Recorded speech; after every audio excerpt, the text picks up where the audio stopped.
Nën korrik, presidenti Trump ka thuar në Ankara tek samiti i NATO-s, edhe pse NATO në konsideron diçka të vjetruar dal mode, dhe ka drejt sepse në konfliktin në Iran NATO nuk e mbështeti.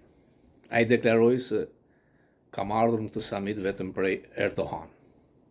Erdogan gjithmonë ka pasur një kontroll ndaj presidentit Trump, është treguar i fuqishëm, dhe Trump tregon afinitet me gjysmë autokrat, të cilit ai konsideron njerëz të rëndësishëm. Ftesa për në samitin e NATO-s nuk ka qenë për Ramën. Është dërguar ftesë për Begajn, pra një izolim. Begaj ka refuzuar të shkojë, Rama do të ishte thjesht antar i delegacionit jo kryetar. Por e gjithë vajtja e Ramës, e këtij figure qesharake, ishte thjesht për të bërë atë fotografin dhe mbase të kapte në i batut me donin e madh, i cili u tregua indiferent bezdije kur Gay, i cili mban postin e sekretarit përgjithshëm, tregoi atletet e Ramës. Trump e çpërfilli. Dhe idiotliku i Ramës dhe i servilave të tij, me një video që e morët vesh që samiti do të bëhet në Shqipëri, se ka thënë Ruteja, është një idiotësi. Mbas çdo samiti bëhet deklaratë dhe thuhet ku do të takohemi dhe kur herën që vjen. Shqipëria ka 1.5% të GDP-s për armatimin. Trump u tall e shkatroi Spanjën, e cila ka 2%. Mendoni ju për dikë që ka një 5.5% GDP-s do të jetë paqësor, dhe ndaj nuk u shkrua dhe nuk u diskutua sepse nuk duan të mërzisin donin. Natyrisht që mund të ketë summit në 27-ën, por NATO ka thënë që do t'i kemi njëherë në 2 vjet, pra shkon në 2028. Në 2028-ën mund mos jetë Trump, mund të jetë i vrarë i vdekur Rama, i larguar nga pushteti, mund të jetë shkrirë NATO. Janë mundësi. Trump kërkon ta dëmtojë aleancën. Nga takimi në Ankara, u duk qartë që mbështet Erdogan do të heqë sanksionet, sepse Erdogan ka blerë raketa kundërerore ruse, nuk mund të marri F-35, F-35 sepse i merren sekretet e sistemit, por në qoftë se do t'i kthejnë mbrapsht raketat ruse, por kjo do të ketë një kundërshtim të madhe në Senat. Të paktën 6 senatorë janë kundër Trump.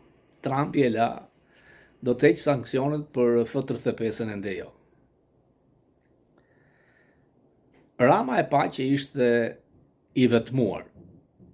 Tek fotografia e darkës ishte ngjitur me roje, veshur keq, nuk i ka për modernizëm atletet. Ai vuan nga shtylla kurrizore me zirin këmbë, pra është i smur, dhe këtë e kemi me fakte që sa herë që ka ardhur në Manhattan ka përfunduar në urgjencë, bllokuar, i shtrir barkas në hotelet, që në fakt është aksioner i fshet dhe ikën pa paguar. Ajo pistoleta e dhuruar nga Erdogan me fishek, mesazhin e ka të qartë. Natyrisht që presidenti Trump ka treguar dhe po tregon një rënje shëndetësore, ka probleme kognitive, disa gafa në konferencën e shtypit, dhe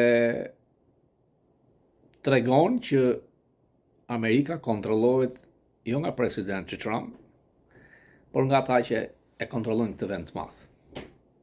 Nga ata që mbështesin SPAC, nga ata që ka nisur hetimin për lidhje me trafiqet e drogës të qeverisë shqiptare, nga CIA, nga FBI, nga DEA, nga ata që duan t'i heqin barrën Donit Madh, nga që Zagari Soros lidhi fëmijët e tij të llastuar me trafikantët.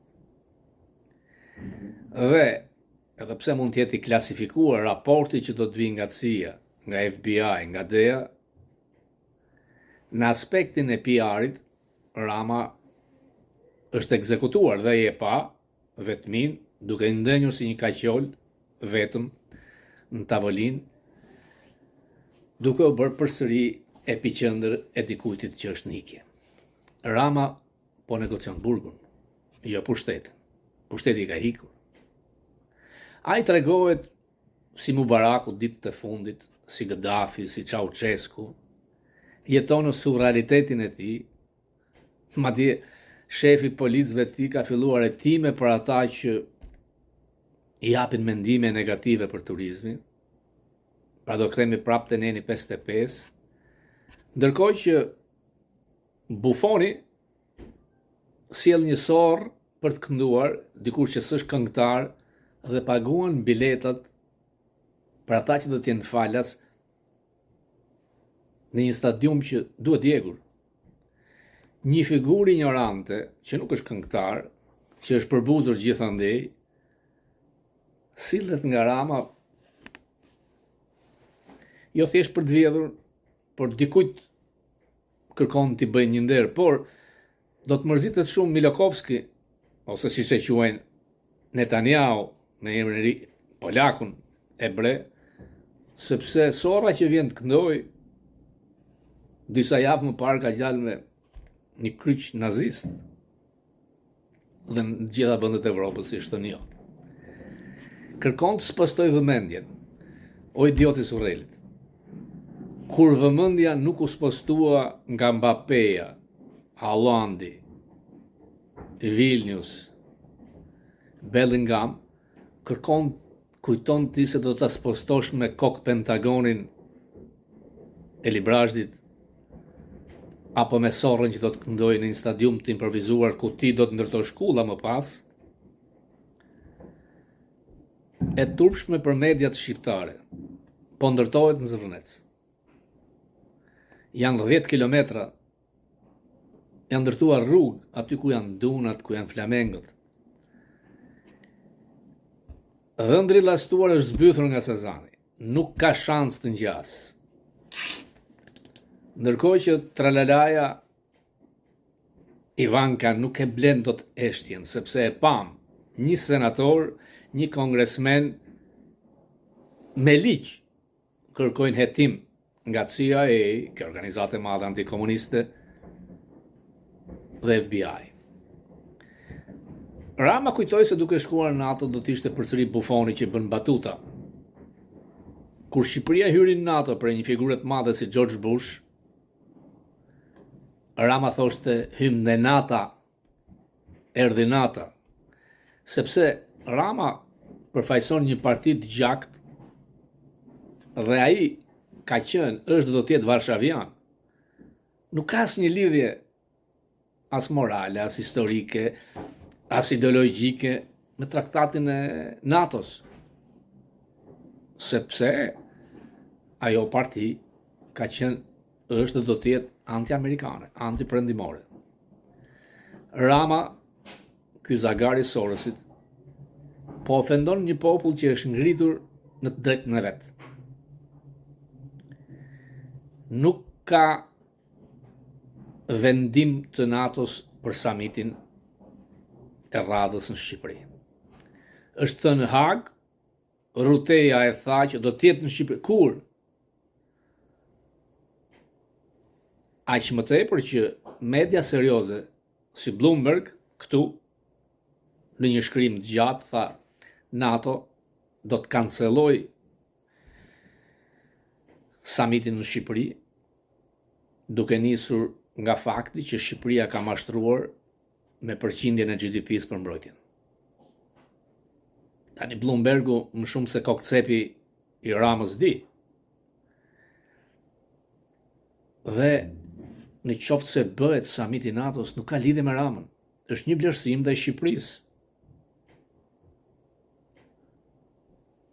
Siç shkon në bën Turqi, kur Borzilog Gabart, ish drejtoria e fundit e inteligjencës amerikane, tha, Erdogan është autokrat, nuk është aleat ynë, ka mbështetur në mënyrë të fshet Al-Qaedën dhe ISIS. E thot ish drejtoria inteligjencës, por Turqia është vend aleat. Ndaj NATO e konsideron të kryej samitin atje sepse është ushtria e dytë. Dhe Trump ka interesa financiare përpara se të ishte president. Këtu në Amerikë ka nisur një betejë fort ndaj komunizmit. Dhe Trump thotë që Amerika nuk është vend që komunizmi mund të ketë të ardhur. Dhe ka drejt. Por, të majtë dhe thonë, e kush flet? Ti që je miq me kriminalet komunist, me ato të Koreas Veriut, ti që ke mban si mik si shok Putinin, apo ato të kinezin, dhe kjo është reale. Por, ethet e komunizmit si ideologji dhe votues kanë filluar të shfaqen në Amerikë. Nuk ndodh, por ai që quhet kumbari i komunizmit amerikan, senatori Sanders, ka thënë fjalë vlerësuese për një kriminal siç është Mao Zedongi, përgjegjës për 46 milion të paktën vrarë. Më e turpshme është që New Yorku ka votuar një marksist sekretar të bashkisë, i cili e ka sfiduar Trump, sepse Mamdani është më elokuent se Trump. Ky është fakt. Dhe përfaqëson votat e një brezi që nuk di se ç'është komunizmi. Ngatrojnë socializmin me komunizmin, sepse socializmi ose socialdemokracia, siç është në Kanada, në Gjermani e gjithë, gëlon dhe në Amerikë.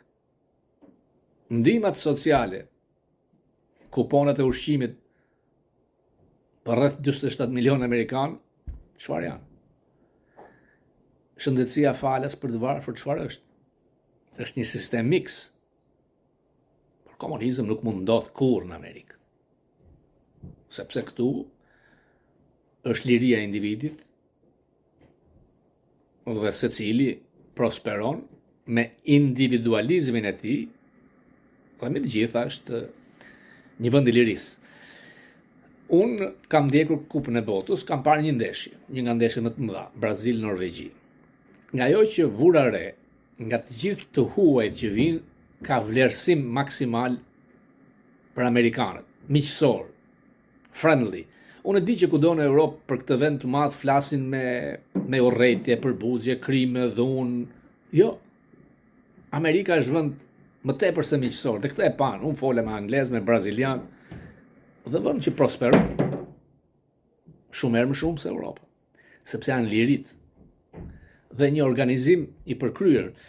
Një Kupë e Botës që akuzat mëdha, luajnë miliarda, rreth 4.1 miliard dollar kanë marrë ekipet konkurruese për ato 48 ekipet që morën pjesë. Ekipi i Amerikës ka marrë 605 milion dollar nga FIFA. Natyrisht në një turne ku për një ndeshje do të paguash mbi 1.000 dollar. Nuk është pak. Mendoj ata tifozë që kishin ardhur nga Brazili, dje me vajza të reja, nga Norvegjia, por kishte edhe shqiptar. Shqiptar amerikan që janë bërë pjesë. Ka ikur koha kur shqiptarët ndruheshin thjesht të shkoje në një bar aeroportesh, se shpimet ishin të shtrenjta, apo kur shikoje një makinë të re që kishte fqinjë. Tani shqiptarët janë pjesë e prosperitetit amerikan. Kanë ecur. Dhe ky vend është vend i madh. Pra, unë isha në stadium, askush nuk ndaloi të mbirë fanellën e kombëtares shqiptare me shqiponjën 2 krenore. Dhe unë bluzën e Tiranës. Sa të kisha. Nuk ka rëndësi, mund të kisha bluzën e Vllaznisë, mund të kisha bluzën e Flamurtarit, Partizanit, mjafton të ishte fanellë shqiptare, edhe pak energji shqiptare në këtë fest shumë të madhe. Gary Lineker, të cilin unë e kam intervistuar në 88-ën, është në New York. Do të tentoj, do rvatem ta rikontaktoj, ka emisionin e tij the rest is football, dhe ka bërë analiza perfekte në një pyetje që i drejtoi një ishmbrojtësit kombëtare, si tha, a mund të mbahet Messi tek për tek? No way, nuk ndodh. A mund të pra që Messi, ky lojtar, edhe pse duke se autist, të risjell Argentinën që ka një mosh mesatare 31 vjeç si kampion?